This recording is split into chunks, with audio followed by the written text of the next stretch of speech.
Escuchen, escuchen. ¿Le duele?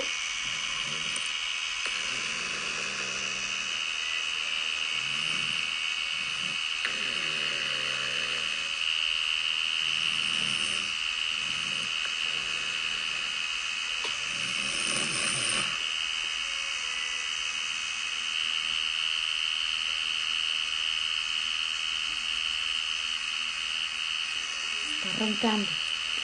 Luego dicen que si duele, con mi técnica no duele. Yo te enseño y pon acción.